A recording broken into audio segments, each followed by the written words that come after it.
দেখুন একটা কথা বলি, আসল সমঝোতা আগে পরে করতে হবে, প্রত্যেকের সম্মান আছে, সে সম্মানজনক জায়গায় রেখে তো আগে পরে হবে। এটা ব্যাপার আমার কাছে মনে হয় এটা কোনো বড় ব্যাপার নয়, এটা একটা ছোট্ট ব্যাপার। আগে আমাদেরকে এক জায়গায় বুঝতে হবে, মানুষের কাছে বার্তা দিতে হবে, হ্যাঁ আমরা বিজেপি তৃণমূলকে হারাতে পারবো, সেই পারসেপশন তৈরি করতে হবে, সেই জায়গাটা নিয়ে আসতে হবে।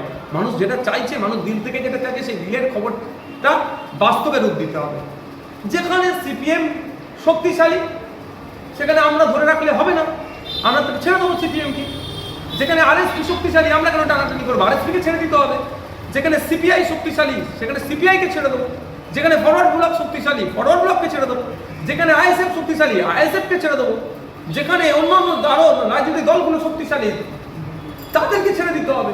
আর যেখানে জাতীয় কংগ্রেস শক্তিশালী তাদেরকে ছেড়ে দিতে হবে। এইভাবে এটা তো জোট, এইভাবে তো জোট তৈরি হবে না। আমি শতাব্দী প্রাচীন দল বুঝানোর জন্য বলেছি, আমি এই সেই আমি বলবো আমার একটা জিতেছিল 21-এ আমাকে 100 খানা দিতে হবে, কিন্তু ইলিগাল ডিমান্ড হয়ে যাবে।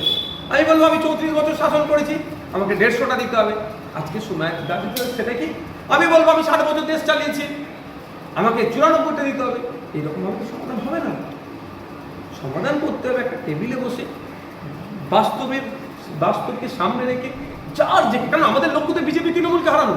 সুতরাং বিজেপি তৃণমূলকে হারাতে গেলে যে ওখানে বেশি শক্তি আছে তাকে আমরা সবাই মিলে সাপোর্ট করবো। তাতে যদি কারো ভাগ্যে 15টা পড়ে, আর কারো ভাগ্যে 95টা পড়ে, কারো ভাগ্যে 60টা পড়ে, সেটা নিয়ে বিতর্ক করলে আমাদের হবে না।